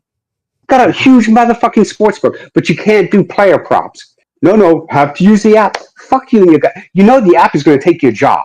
The app is going to take your job. So let us do player props in the sports book, not on the goddamn app. And I'll just piggyback off of that real quick before I do mine. It also do money. Like, they need to make it a lot easier to even use the app, because bored Jalen went 36 hours without being able to make any bets while he's in Vegas. He's in the betting capital of the country, and he wasn't able to make any bets because they were like, nope, error. And then Hard Rock was like, we need to see your ID. And then Jalen was like, maybe they need to see my ID. Goes down that, yeah, we just need to see your ID. What the fuck? Tell me that you need to see my ID, and I'll start betting money. Like, he could have won money. His prop bets, ones he wanted to bet on Thursday. That was the day they cashed. All right, so my what's up with that is just once again college football. Like, Jesus Christ, you guys are so goddamn reactionary. You've created this shitstorm with all of these mega conferences now, with all the NIL, all this stuff. And now you had it to where it was, legal in the bylaws to where these college players, if they were cut from a team, they could have gone back and played college ball and made more money than being on a practice squad. Well, fans were in an uproar. The NFL was like, wait a minute, we don't like this because we want to drastically underpay these people. And we want them on our practice squad. We don't want them going back to college. And so, being the reactionary jackasses that college football is, after a few days, the Big Ten was like, we're not going to let anybody, come back to college. And then the SEC was like, well, I mean, I know we're racist, but we can't be caught with our pants down. So we need to follow suit. And so then they say it. And so now all of a sudden, now these players that were literally like 10 days away from getting cut and having the opportunity to go back and playing another year of college football and making more money. Now all of a sudden they're not able to do that. I think if that was a rule you wanted to change, I think you should have changed it after this year. If that was something that could have been in the cards for these players, that went in as non-drafted free agents or maybe drafted, and there was an opportunity for them to go back and do it. I think they should have been allowed if it was always an option going through this whole process of the combine and the NFL draft and OTAs and training camp and all this stuff. It's just another reactionary thing from college football. It just makes them look silly. And they just can't get their shit together. So get it together, please. Because I love college football, but you're fucking it up. Yeah, it seems like every year it's something else. Something like this. Where it's like, what are you doing now? Why? Just leave it alone. It's gotten you this far. Yeah, and I saw that one kid wants to go back now, and I'm just like, and why would you want to do that when it's just embarrassing? It's just embarrassing now to go back at this point. That's how I feel. Like, Yeah, I it's just was embarrassing. to go back. I'm sorry. He had an NI. Are you talking about the kid who was going to go to LSU? Yes. Ole Miss. Yeah, okay, well, I'll tell you why he wanted to go back. Because he had an NIL deal lined up with LSU that would have paid him substantially more money than if he'd have just ended up on the practice squad somewhere in the NFL. So he could have made 4 times as much money playing back in college in the SEC and have another shot of going back to the NFL the next year and ended up on practice squad. Like, it was financial. That was the reason. Like, it would have been a financial reason why he did it, but it was something that was open to him being able to do under the current laws of college football. And then all of a sudden, because it got caught on with mainstream media and the NFL's like, we don't want, like, we need these players on practice squads. So they talked to college football, and then the 2 major conferences like, no, we're not going to let it happen. So, I mean, it would have caused a lot of trouble because now you're letting go of kids that had scholarships or were on the team because you got to make a roster spot for, like, it would have been a shit show. Right. I don't know. It's so unfortunate too. I'll go next unless somebody else has something. But I'll go. Well, mine is about did you see the video of the 16-year-old girl who attacked the 12-year-old boy? She came out the stands and she came down to the middle school football game and she attacked the young boy, the 12-year-old, because she said her brother was getting bullied on the field. First of all, let me tell you something. Have you ever been to a middle school football game? There's like 10 coaches on the sideline, and everybody's watching every play. A coach on your team is not going to let you be isolated and be bullied, and it's not going to happen anyway because the refs are also watching. I'm sorry, it's not going to happen. And these kids are 12. They're 12 years old. You're 16. You're 2 years from being an adult in this world. And you decide to take your ass on the field and attack someone. And then you get on national TV and you play the damn victim. But you got a 12-year-old that you attacked. Now, what if the kid's mom or dad would have been in the stands and then came to the field and got the 16-year-old? Because I would have. That 16-year-old would have got their ass whooped on the field. You would have whooped the 16-year-old girl? I would have beat the shit. You'd have whooped the hell out of a 16-year-old girl? No, Malin. I would have beat the shit out of a 16-year-old girl. And you think my 12-year-old? You think what G Money said was wrong? That's your 12-year. Malin, you have young kids, and I know if your 12-year-old would have been attacked, you would have been on that field so damn fast, whooping somebody's ass. You wouldn't. If it was an adult, if it was a 16-year-old girl, I'd probably walk up to her and pick her up and take her to the sidelines and just hold her there till the way she flew into that boy, you couldn't assess that she was 16. All you could assess was that she was bigger than my kid. and she was not in uniform, that's all I would have seen, and I would have been a blur just like that, and he would be justified in whooping her ass. Honey, it's a little bit different for you because you are a woman, but me, I get that, but even with him, all you see is a blur. Have you seen it? He came out of nowhere. She came out of nowhere. All you see is a blur attacking your child. It's okay if you do a flying karate kick straight to her damn head. Let me tell you something. My mom would have been out there staying so fast if that would have been me as a child, and that girl would still be getting whooped to this day.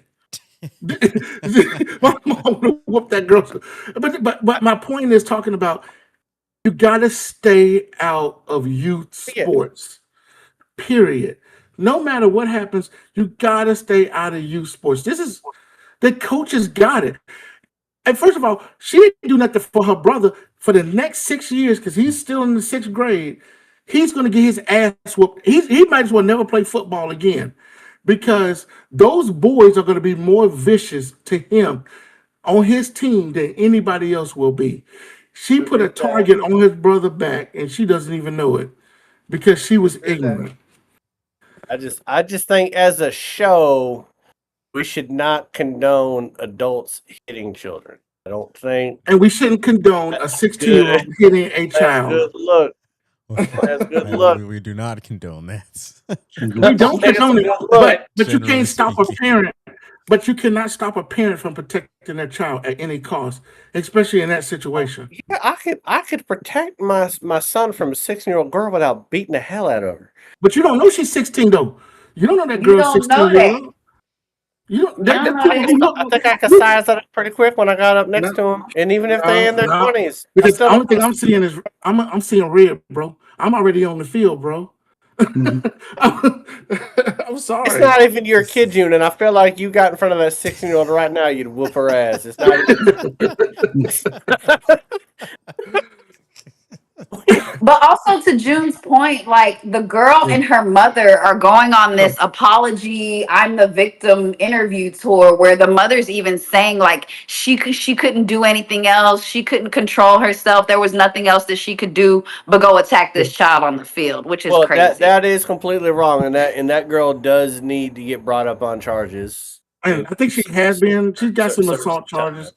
Yeah, and they did ban her. They banned her from all the middle school, and I think they banned her because the high school and middle school kind of attached in that town. Yeah. So they banned her from any future football games in that town. But my point is about the whole thing. Yeah. Visually in my head, because I've seen the video. I don't think the punishment for the crime should be a right hook from Junebug Spade. Like you don't know that. You don't know that. Visually seeing what happened, I don't think, and knowing you, I think the visual would be worse if at the end of that video you see Junebug Spade on the track giving her a right hook. I think the visual. I think all of a sudden she does become to some degree. And I think that worldwide press tour that she's trying to do would make a little bit more sense. But what I'm saying, my point is she lucky that there wasn't parents that would freak out and do what she did on the opposite side of it. But she lucky she wasn't tackled and like drug out. Like tackle her. Drag her out. I'm saying a mama beating could be a thing. A right hook from June, the optics just aren't meshing with me. A right hook from Monty on that grainy film might look justified. Okay, well, I didn't know he was going to hold her by the hair and uppercut her. Yeah, really. One hit. Stay out of Wisconsin and Baltimore. Molly's trying to get active. I ain't coming at it. I'm taking out years of frustration. What you mean? Oh, no. That's hilarious. Well, June, he said a streak of youth sports this past month. Yeah, it's been crazy. It's been crazy in youth sports, college, and between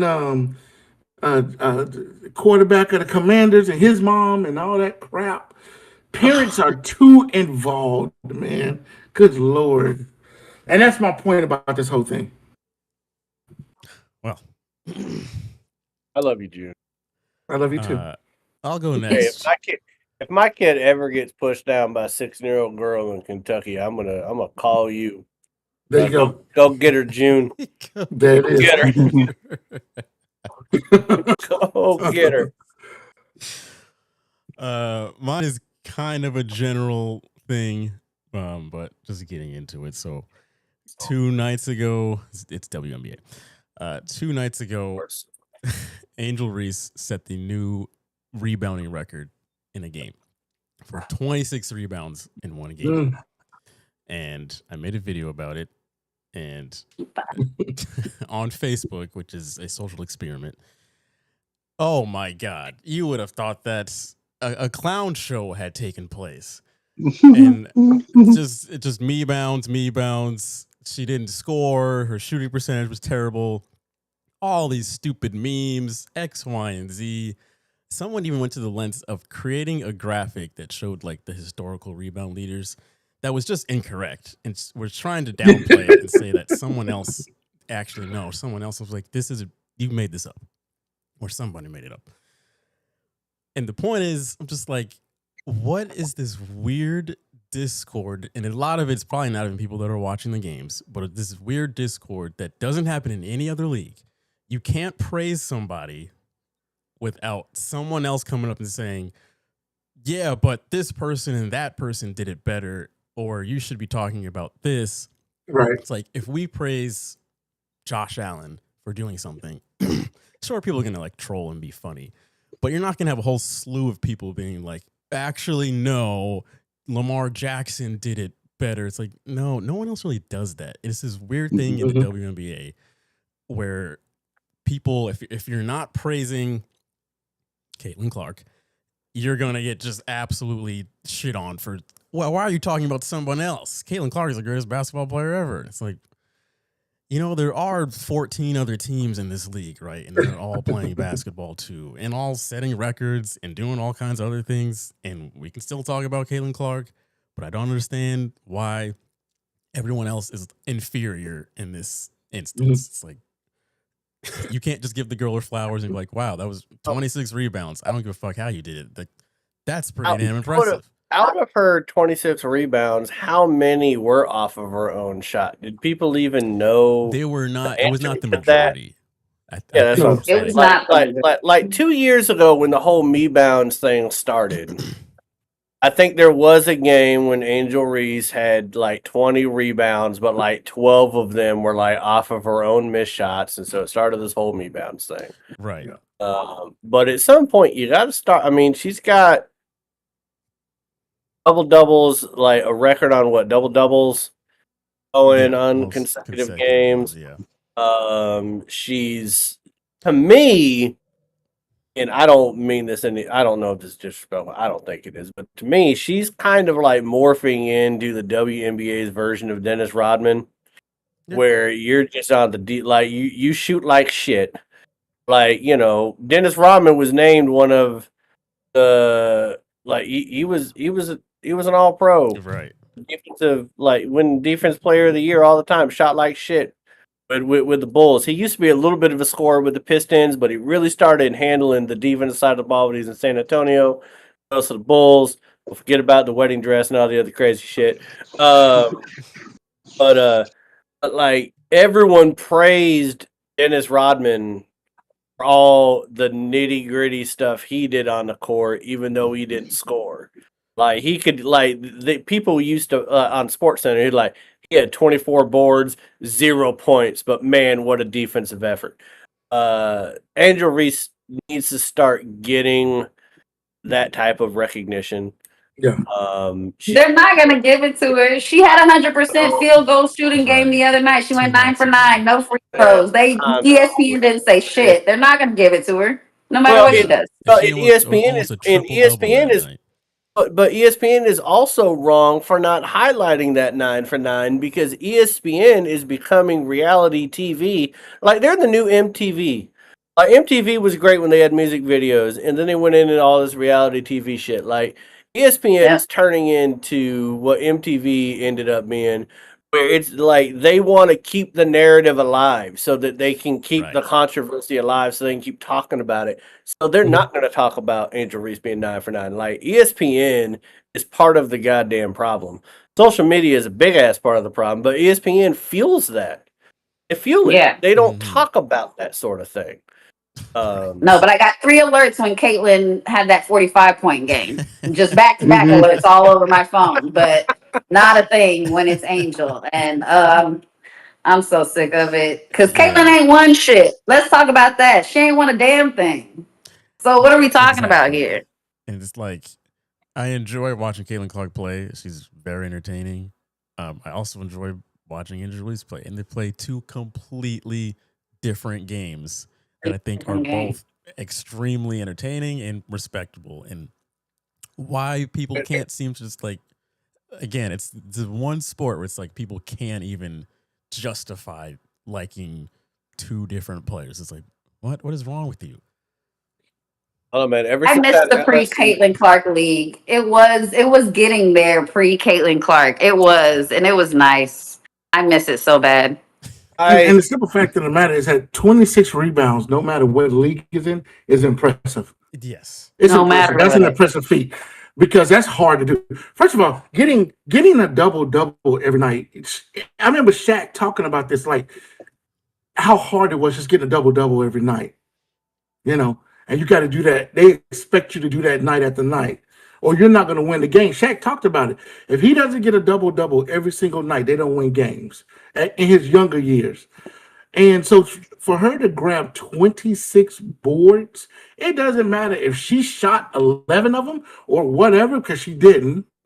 It doesn't matter. You got to grab those boards. Rebounds win games in basketball. That's what it comes down to. You got to clear the board. So the only thing that I'll say about Caitlin Clark though is that like she's trying, like she tries not to feed into the narrative. She doesn't say a whole lot publicly about that stuff. Like it's really in my opinion, like there's a difference between a Sophie Cunningham and a Caitlin Clark. And I feel like the MAGAs just really, ever since that LSU Iowa NCAA Women's Championship game, I feel like the MAGAs really latched on and like they've wanted to make Caitlin Clark something that she didn't want to be. Like Caitlin Clark wants to play ball. She wants to be a trash talker. That's what she did in Iowa. She talked a lot of trash too. She gave it and she took it. And she didn't have anything bad to say about Angel Reese after that LSU loss or anything like that. But everyone else started having this narrative, and she's just kind of gotten caught into it. And it doesn't, at this point, it doesn't matter what she says or Angel Reese says.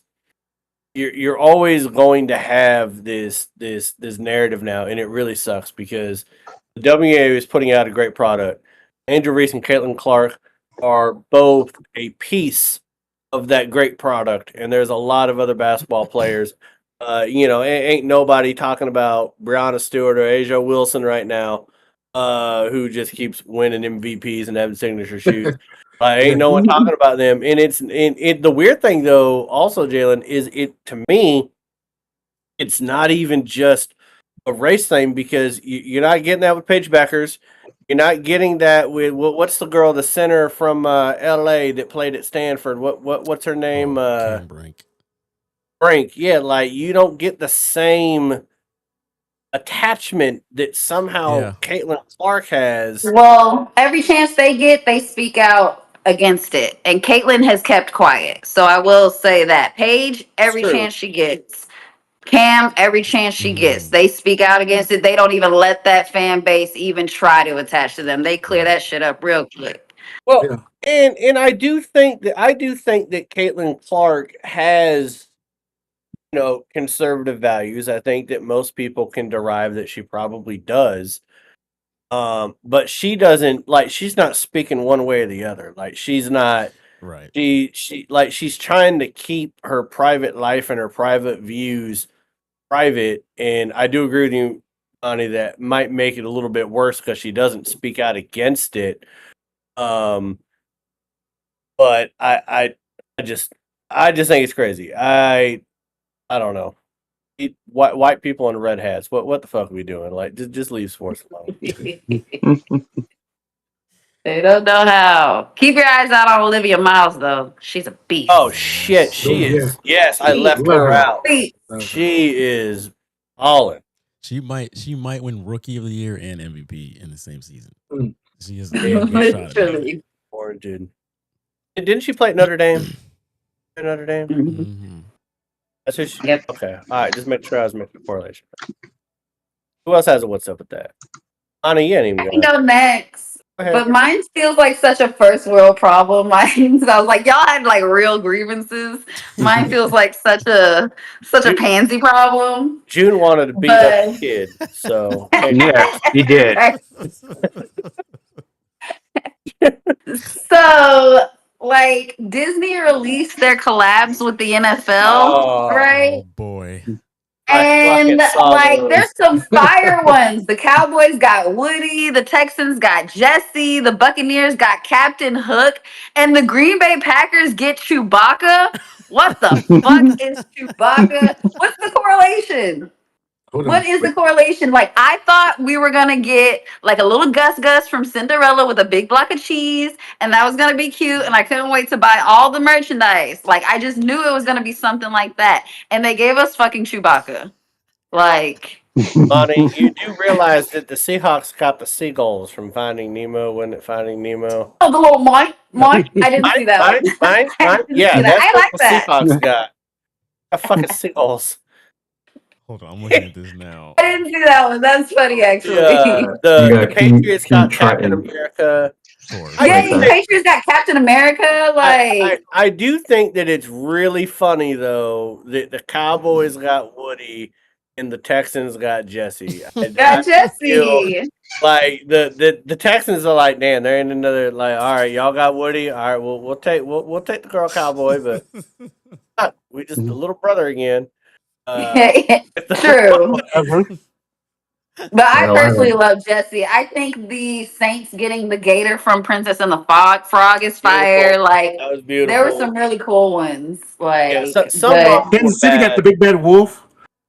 Yeah, but like the big bad wolf from like the 20s or some shit like that. I was like, what? I also do think that Carolina, I think they messed up because I know that they got what's that Panther's name? From Jungle Book, right? Jungle Book, but you could have got Black Panther. Could have got Black Panther. Yeah, they could have gone either. Could have got Black Panther. Yeah, but everybody else would be like, damn, why did we get a different character?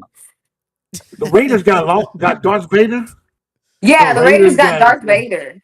Yeah, that King Triton shirt looks good. Oh yeah, you got the King Triton. King Triton's fire. The colors are fire. I like that. I like that. Yeah. So some of them were good, some of them were bad. Chewbacca is crazy. Chewbacca is crazy. That has nothing to do with us. But did you see what the Atlanta Falcons did? No, I didn't. They didn't even pick a Disney character. They picked an object. Theirs is the Millennium Falcon. Oh yes, theirs is the Millennium Falcon. I did see that. I did see that. For the quarterback, they picked an object. That makes sense. Yeah. I do believe though the Washington Commanders got the worst one. The ham? I mean, they dress up in the pig mask. I know, but it's so corny. It's so. It's corny. It's not worse than seagulls though. Mine. Yeah, they did both the Seahawks and the Packers. They did y'all dirty. I was like, damn, there ain't nothing in the Disney catalog that's better than fucking seagulls that only know one goddamn word. I need Disney to go back and do my idea. I want Gus. I want the cheese, and then Packers. Like, you could have even done like Ratatouille or something like that. Like something. So, you hear me? Like Mickey Mouse, because mice like cheese. Did anyone get Mickey Mouse? I don't know if they did.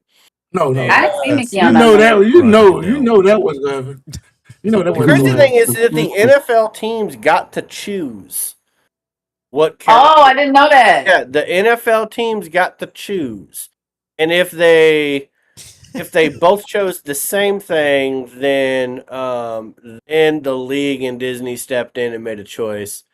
But yeah, the NFL teams they got to choose which one they wanted. There's no one So Wow. in Green kind Bay of or blame the Seattle. Packers a little bit for going after We don't watch Chewbacca. any Disney movies. Really, I don't know. Mhm. Where y'all wanna Right. It was old Goody, huh?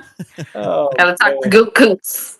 I think the Cardinals got like Far's parrot, which didn't make any fucking sense to me. Oh, It's a parrot, not a what's the cardinal. parrot? Iago? Or Iago? Yes, yes. The Chargers got Hercules and Pegasus. They got Hercules. I think. Yeah, the Pegasus. That was pretty cool. Yeah. So some are, and there was Eagles with Doctor Doom. I thought that was interesting because of Oh. the image they used with Doctor Doom with the cape going out. It kind of looked like the old school Eagles logo Mm. a little bit. So some of them tried. Yeah. Giants with Wreck-It Ralph. That was funny. That was cool. That's actually pretty cool. That's cool. Oh, but the but the Chiefs. Oh, who did the Chiefs have? That big bad wolf. That old Yeah, one. Big Bad Wolf. That didn't make any fucking sense. He's like, yeah, none. He's got the hat tilt over. Right. That's funny. I don't understand what the Chiefs were doing there. Why didn't they make Pocahontas? Why didn't they do Pocahontas? That would have made more sense. Now you know why they didn't do I didn't know why that. Don't play them games. You try to get them up. About to get the whole team banned. Right. Oh, we got Woody and the horse. Okay. Yeah. Bullseye. Bullseye. Jim's about to buy that shirt. I sure am. I am not spending any money on Don't that. support that. Do not. I do none of that shit. No. Mm-mm. When it got They're expensive. Get a fucking. And a lot of them are already sold out. Oh my god, they're sold out. They're all sold out. Like every team is sold out. Well, that's because Disney adults are fucking Yeah, crazy. say, you're competing Disney with adults are the fans worst. And Disney adults. Crazy. You are in the crosshairs. Yeah, the worst. Stay away from that. That's the third rail. It's just life. I don't cross paths no Disney adult, man. Okay, we need to. We only got Nestor left. Nestor. Bridget says Disney and NFL merch draft day next year. Oh my god! In DC. All right, Nestor, what was yours? I can only imagine at this point. I always struggle every week to have Are we one, back but, to you not having one? But yeah, no, I always struggle. But my only thing is, I guess, Barcelona won 5-0. The first game they played in the league, and only Barcelona can win 5-0 and then have Lamine Yamal, who's like 19, not score a goal, get subbed out at the 65th minute, and everybody, even Sports Illustrated, probably doesn't know shit about soccer overseas. Is talking about like, oh, what's wrong with him? He doesn't want to play football anymore or soccer anymore. Kid's 19. He's worried about his teammates. He just had a rough day. That's it. Like, he's 19. Like, the entire media is just dogging him over like can you even call it a bad game? Like, and the team won 5-0. I mean, shit. Exactly. It's insane. It's insane. So that's it. Galen, do we have time for me to bring up one more? Is that one? No. That one. Why not? Just one more. I don't know if you guys have seen this on social media or internet, but two companies decided to do a collab together, and they all approved this video, and then they took the video down over backlash. Oh my god. So Callaway Golf Company decided to come out with a driver. They partnered with a company called Good Good, They make like apparel, stuff like that. It's a pretty popular like apparel brand. And they came out with the video to showcase this driver with a Callaway driver with Good brand on it. They thought it was a good idea for some white guy finishing off 8 White Claws to run over and like smash this white girl to the ground on a golf course because she dared to touch his driver. Yeah, it's a crazy ass video. I ain't seen that. Yeah, you gotta look. Gotta see it. They took it down, but you can find it. It's on Twitter. And so there have been multiple retailers from Target to Dick's Sporting Goods and Walmart have all pulled the Good brand from their sales. You can't buy it on websites. They're pulling it off the shelves. Callaway is coming away unscathed somehow, even though they had to okay it. Like they had to be in the room and like, okay, yeah, let's do this. But Good brand is getting the brunt of it, and they are losing so much damn money. And I think it's funnier than shit. And completely fucking tone deaf. Like, you know, it'd be a great app. Domestic violence. That'd be great. I didn't play golf in Wisconsin. But yeah, I mean, just trucks her. It had to go through so many hands. Like, it had to go through so many eyes, so many hands, and nobody said, hey. You can't have that type of contact in NFL practices right now. Yeah, they're allowing this on a golf commercial. Gino, you watching it? I'm watching it. Oh my god, what? It was shove, dude. It was just a little shove. What? So I guess I'll apologize for my earlier comments about, Don't look good, dude. Don't look good. The optics ain't good. The optics is not good. I feel bad now. I would. Could you imagine if Callaway and Good put someone like June in that role? Oh my god! Oh my gosh! Oh my gosh! They be burning him.